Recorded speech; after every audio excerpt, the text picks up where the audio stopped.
got the ones breeding being like, I'm a great mate. And then they breach, you know how men peacock. You know what I mean? That's what I've always done.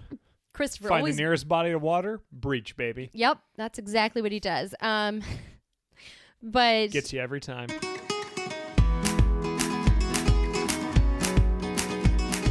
Hello and welcome to the Worldwide Honeymoon Travel Podcast, the podcast that talks about all things couples travel, including destinations, tips, advice, and more. I'm Kat. I'm Chris. And this is episode number 242. I am ready to have a whale of a good time. Whale of a time. Whale of a good time. Of a good time. Well, it's a whale of a time. A whaley good time. A whaley good time. Whale watching in Vancouver. So yeah, any updates since we just finished recording the last episode and are currently recording this? No. It's nice to be home with our cat. He's very much loving it. It's that time of year where we can turn on the space heater and put his little cat bed in front of it, and he is thriving. So much so that he will not get out of said cat bed, even to go to our bed for bedtime, and he always sleeps with us at night. And we literally have started putting his bed in our bed. So now our very spoiled cat sleeps on our bed, on his bed, his cat bed, on our bed, and loves his life. But he's too cute. I think that there's something there to the double bed situation. He's a little princess in the pea situation.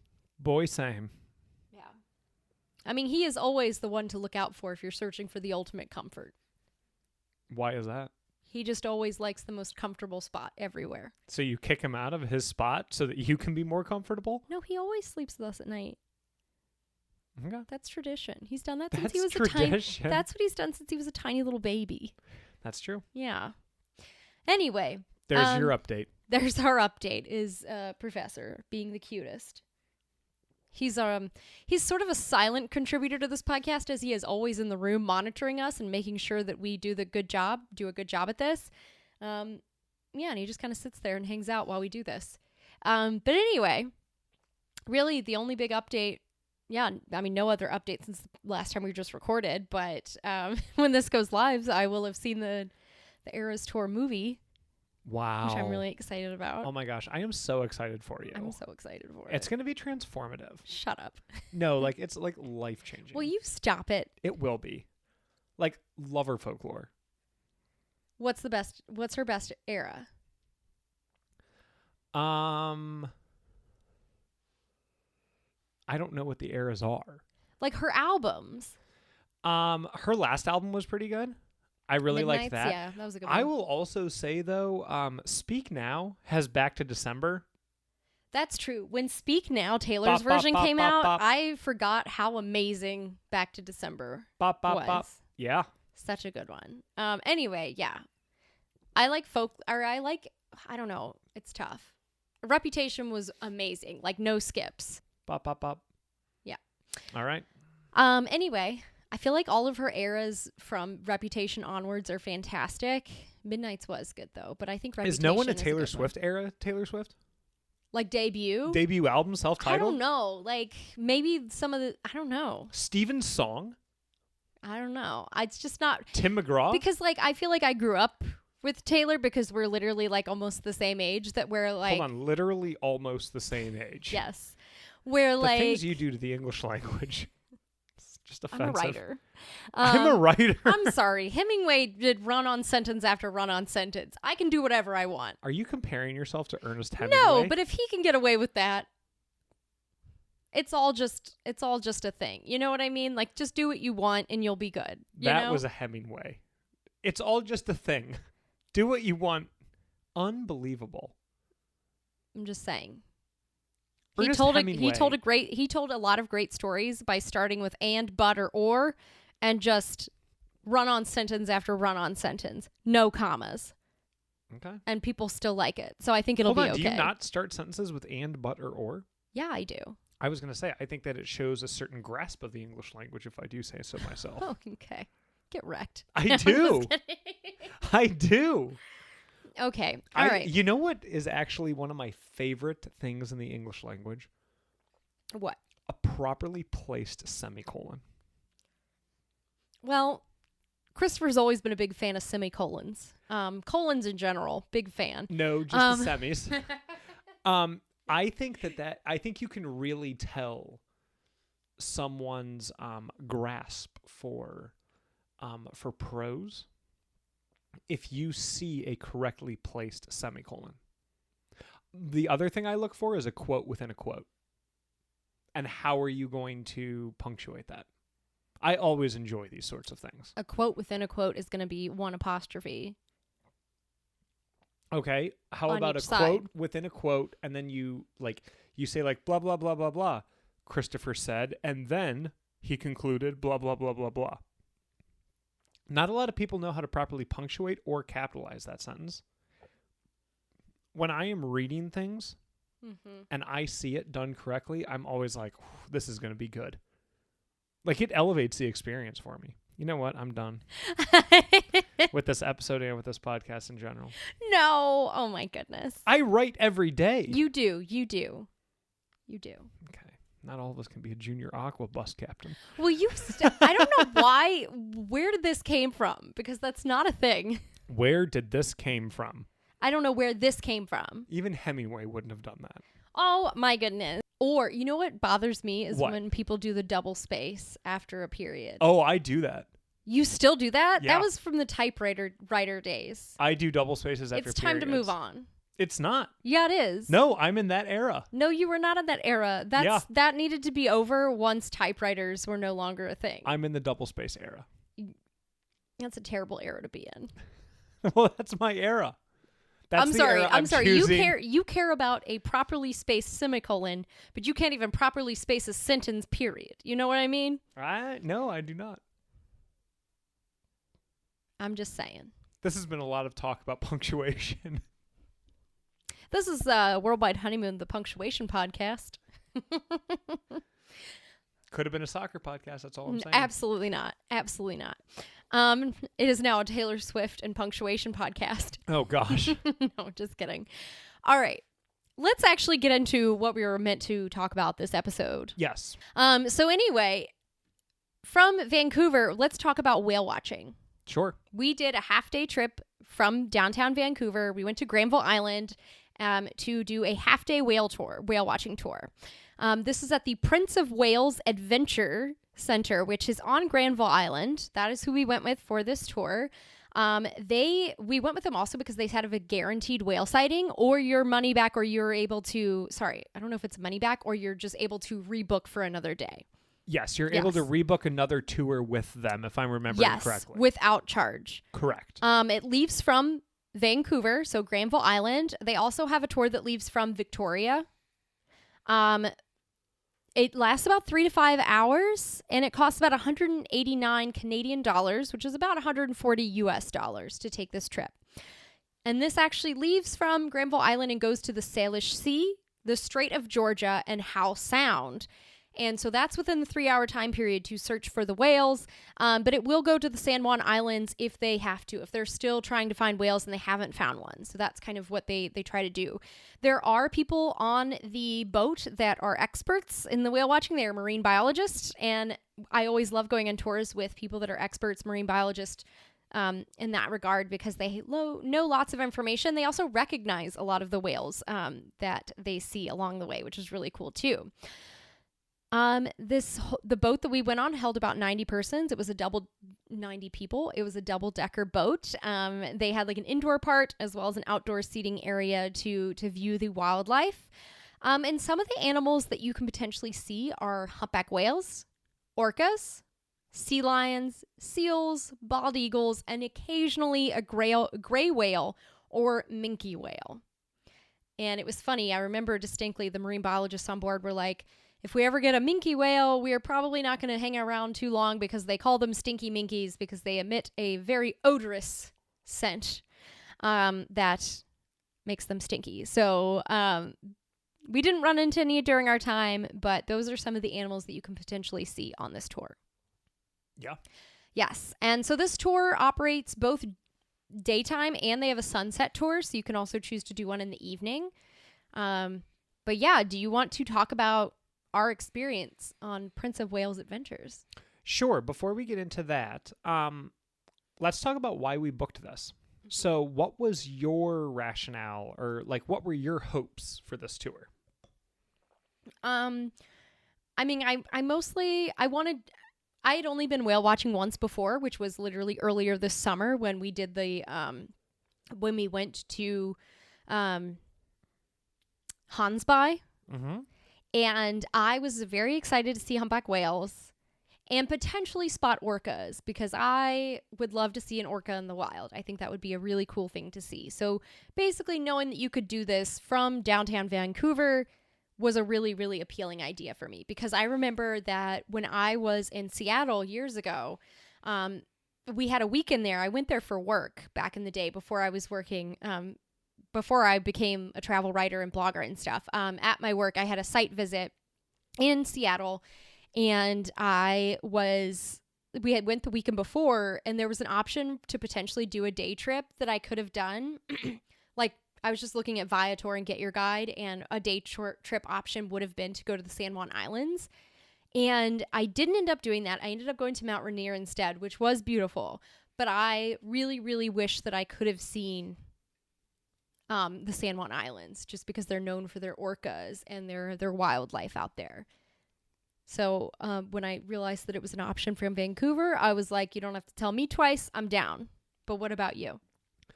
The sole reason that I wanted to do this tour was to potentially see an orca.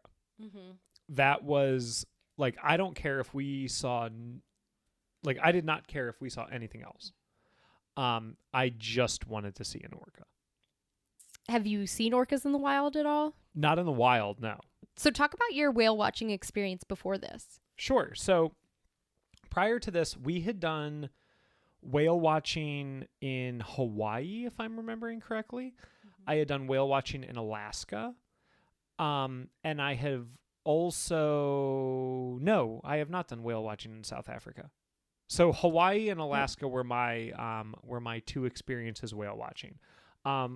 We had seen humpback whales.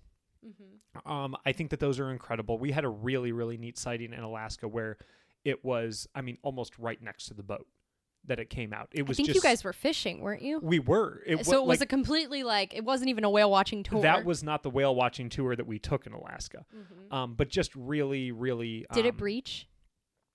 It did not breach. Have you ever seen a humpback breaching in the wild? Not that I remember. So I'm sure no, because I feel like that would be something that you would remember.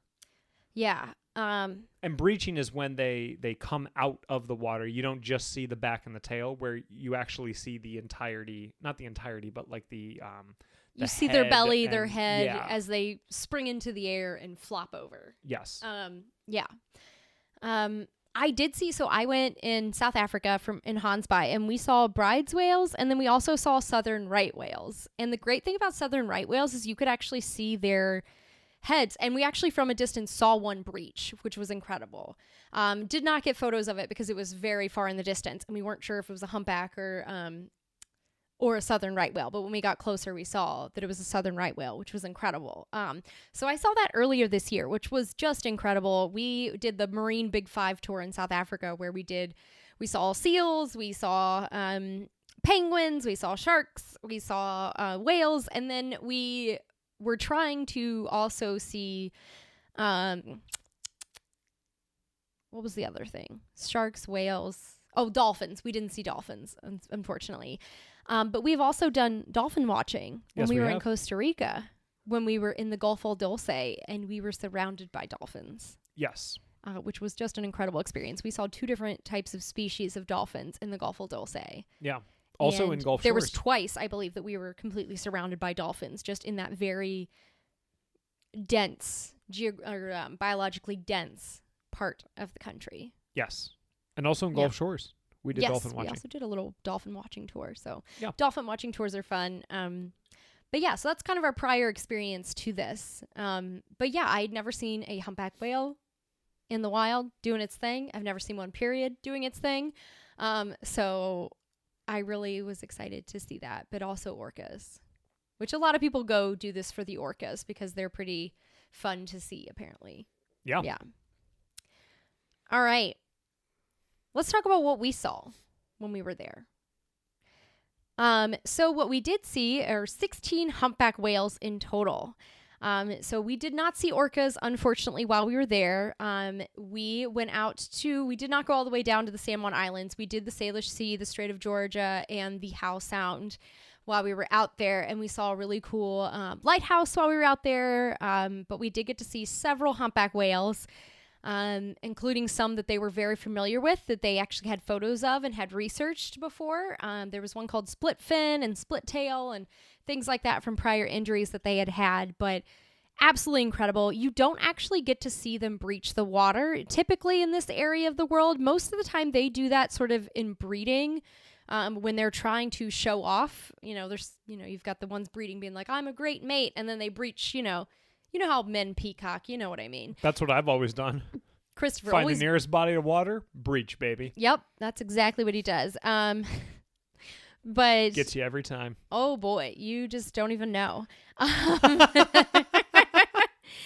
But we saw many. Hold on, I feel now that I'm like picturing it, I feel like a kid being like underwater and jumping out of the pool and being like, Catherine, did you see that? And then like going back. I'm sorry. Have you seen you at a pool or at the beach? That is you. That's literally you. Wow.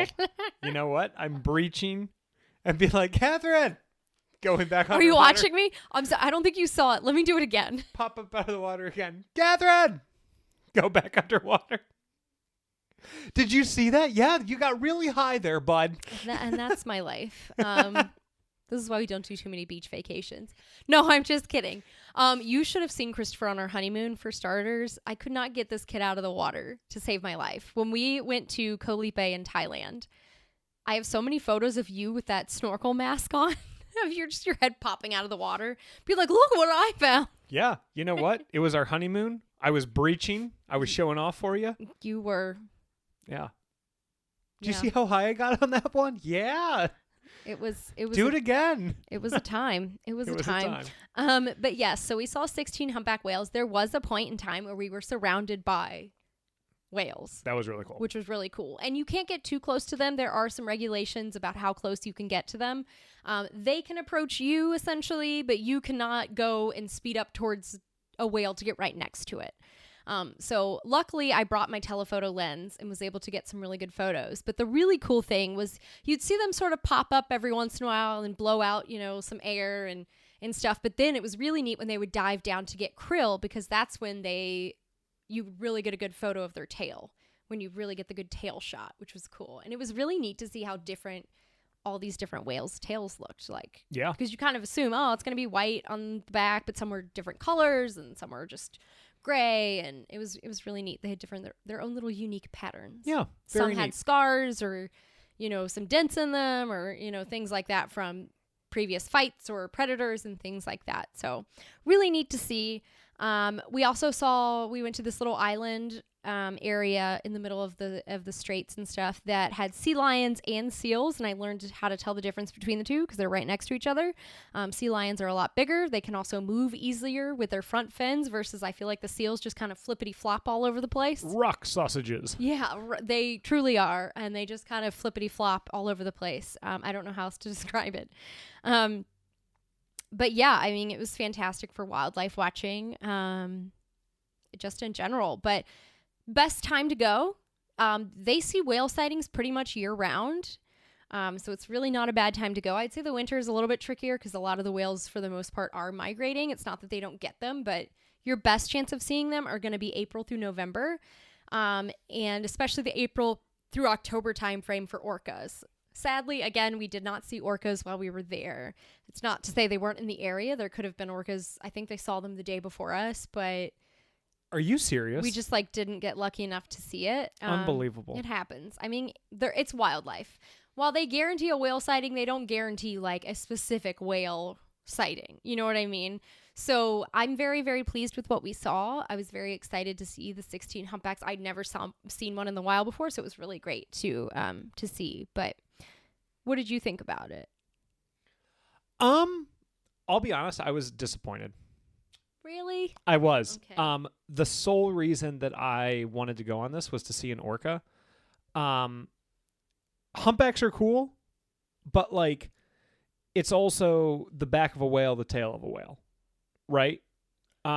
See, I like humpbacks more. I would love to have seen one breach, but that just doesn't seem to be the environment or the time of year for it. Right. I think for me, I had like approached it as okay, this would be a cool opportunity to see a new animal that I have not seen before. Mm-hmm. And that was like really the driving force behind it.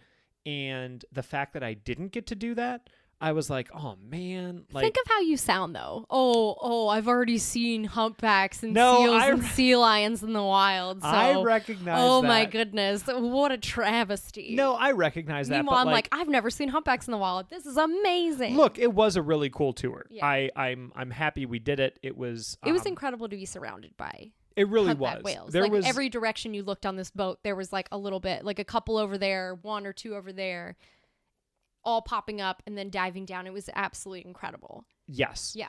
I feel like I was really, really awestruck for like the first through third whales we saw. Okay. And then I was like, for the remainder, I was like, the only thing I was thinking about is like, let's leave these and try to find orcas. Like, yeah, we've seen it. But even the marine biologists were impressed with the just sheer amount that we saw. Oh, yeah. They were. I think that was pretty special. I thought it was very special. But I will say that I was disappointed because, like, the driving force for me, like, booking this, it wasn't fulfilled. I will say I was a tad bit disappointed we didn't see orcas. But again, it's wildlife. If you go on a wildlife watching tour, we have been on safari drives multiple times, and you hope to find something. We spent a good 3 hours in the Masai Mara trying to find a rhino in where rhinos typically live. Didn't see a single one. So you just have to be sort of grateful for whatever you do get to see when you see it when it comes to wildlife watching, because you don't always, there's no guarantee. They're wild for a reason. They kind of come and go as they please. They do what they like. They're not here to put on a show for you. Exactly. Yeah. And I will say that kind of does heighten the experience, right? It does, because you go into it being like, I hope I see something, but like you just never know. But you don't know, yeah. Right? Like, like I feel as though it'll make it that much more special when I do get to see an orca in the wild. Because it is crazy. Like, I think in South Africa where we were, finding a lion sometimes was like harder to do, but then you go to the Masai Mara and they're everywhere and you can't find the rhino, versus the last time we were in South Africa, we saw rhinos all over the place and we didn't see any lions. And like, it just changes. It just changes all the time. It's wild. It is wild. It is wild. I mean, I'm slightly disappointed we didn't get to see orcas, but again, it just happens. Some tips for visiting: dress warmly. Dress warmly. Christopher is notorious about never packing enough clothing, like warmth, jackets and layers, as well as water. Luckily, we didn't need too much water on this trip, but Christopher had no jacket when we went to Canada. And while it wasn't a problem for the most part, it was when we went whale watching. I had, it was my fault. I had banked on the fact that we would see a orca warming. Did I say see a orca? Yes, you did. See an orca warming my heart. Yeah. That didn't happen. My heart was ice cold. Okay. I was cold and I had a jacket, so I highly recommend bringing lots of layers. So we went in September, like mid to late September, so it was quite chilly at that point. But even if you're there during the summer, maybe pack a few layers. I would suggest bringing a jacket, maybe a sweater, a scarf, that sort of thing, to really keep yourself warm. Maybe even some rain gear as well, whether it's a rain jacket or a poncho or an umbrella. We got lucky where it didn't rain the entire time that we were there or out whale watching, but it certainly does at times.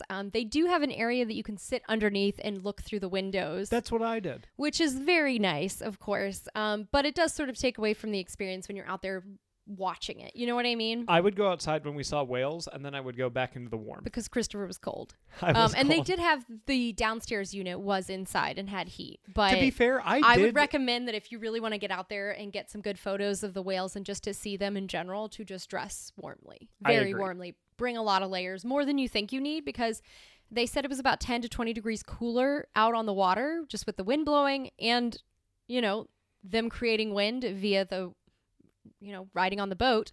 It's going to be a little bit more chilly than you would think. Also, hold on. Can I say one tip about that? sure.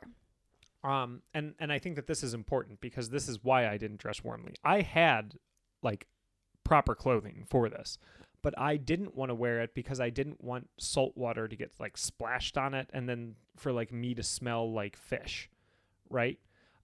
Because in South Africa, when we went out to go shark cage diving, the waters were choppier. You would get splashed and all of that kind of stuff. And I was like, oh man, I really don't want like a quarter zip or something to get splashed, and then I don't have any way to wash it. You know what I mean?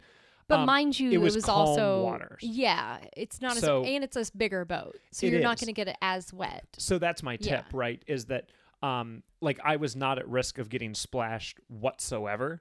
So kind of like something that I had been thinking of before did not come to fruition, and I could have very easily been very comfortable on this tour, other than the fact that I still would have been visually uncomfortable since I didn't get to see an orca. Okay. I also recommend bringing some water, to bring a water bottle, and bring some snacks if you're out there, because snacks would have been great. You're out there from 3 to 5 hours. I think we were out there for about 4. Just the timing. They were like, it could be 3, it could be 5, depending. I was hungry. Yeah, and you get hungry. They do sell snacks. They do sell drinks there, but if you don't want to have to pay extra for stuff on the boat, you can do that. Yeah. There are toilets on the boat, so don't worry about that. That's totally fine. And they do provide hot chocolate, tea, and coffee, so some warm beverages. I also highly recommend that if you love wildlife photography like I do, to bring a camera with a telephoto lens, a zoom lens, something you can really get in there and see, because there are, I think it was like 100 meters you couldn't get near a whale on a boat that's meant to see whales. So having that zoom was fantastic to be able to really get close-up shots of their tails and things like that. They do take photos for you that you can use. If you're just going to like take a photo of the whale and see it and have it for your own personal use, that's fine. They have them, there's a photographer who takes those, but as someone who uses photography on her blog and different things, I did take my own photos, obviously, for that. And if it's raining, I have like a little like rain jacket for my camera almost. It's like this little rain cover that you can use. I didn't need to use it because it wasn't raining for us, but that's something to keep in mind if you are bringing a camera. And the last thing I'm going to touch on is seasickness. So what did you do to prevent seasickness as someone who tends to get seasick when it comes to these things? Because I remember our first time in South Africa together, when we went on our shark cage diving tour. I got seasick. You got very seasick. I don't think that I was at risk of getting seasick here. I even had a beverage on board, hot chocolate and tea, and I felt absolutely fine. Just like you said, bigger boat, less turbulent waters. Yeah, and we went on a day where it was a little bit calmer. Yeah. I do wear the sea bands, and I do take Dramamine prior to going out. But like I said, I felt absolutely fine. Yeah, could have been the bands. Who knows? Could have just been me. Could have been the Dramamine. Could have been a combination of the two. Could have been the Bandamine. Yeah, so I don't typically get seasick, so I was fine. But no, if you guys get seasick, certainly take. Christopher really enjoyed the bands from last time and the Dramamine combination. That seemed to work for him. Hold on, I didn't really enjoy it. Well, like it seemed to work for you. I wasn't sitting there being like, oh, yes. It seemed to work out for you, essentially, because you were struggling the first time we went shark cage diving together in South Africa. Yeah. You had like a sip of hot chocolate, and you were like not in great shape the rest of the time. Yeah. That was before I went through skipper training though. Okay. So yeah, it's all things to keep in mind for your trip is to dress warmly, make sure you've got some waterproof stuff, Dramamine, seasickness patches, whatever you need for that trip would be super, super helpful. Yeah. Yeah. Anything else that you want to add to this? Would you go back? Would you do it again? I would do it again. I would try to see if we can see orcas. I would do a very targeted tour because I feel like we were in the area for orcas, right? And like I think San Juan Islands are very similar. You're in the area for orcas. I don't know if the day before they saw them, yeah. But I think that I would do a tour that it was a bit more targeted for orcas because that was the purpose of me doing it. Yeah. That being said, this was a phenomenal whale watching tour. Yeah, it really was. I thought so too. Like my own personal disappointment aside, because we did not get to see orcas, they really did a great job of, expert. There were multiple marine biologists on board, and that's what I had was just photos say. and information about almost all of the humpback whales that we saw. So they clearly They recognized really knew the quite area. a few. They knew the area very well. They knew the wildlife. It was fantastic. I would do it again for sure. I would love to hopefully see orcas next time. So that's next to see. But yeah, that is whale watching in Vancouver. If you guys have any questions, you can always reach out to us on social media at Worldwide Honeymoon, except for X, which is WW Honeymoon, or you can email kat@worldwidehoneymoon.com. But thank you for tuning in. Thanks, guys. Thanks for tuning in, and don't forget to rate and review our podcast. It takes less than a few minutes and really helps other people find us. Also, if you're enjoying this awesome free information on both the blog and podcast, when you're booking your next trip, head over to worldwidehoneymoon.com/resources and use the links provided. We earn a small commission at no cost to you when you book through these links, and these are all brands and companies we know, love, and use, like Skyscanner for finding the best flight prices, World Nomads for the best travel insurance, TripAdvisor for hotel bookings and reviews, and even Amazon for all of your travel purchases. Thank you for tuning in. We really appreciate it. Wherever you are, wherever you go, remember to make every day a worldwide honeymoon.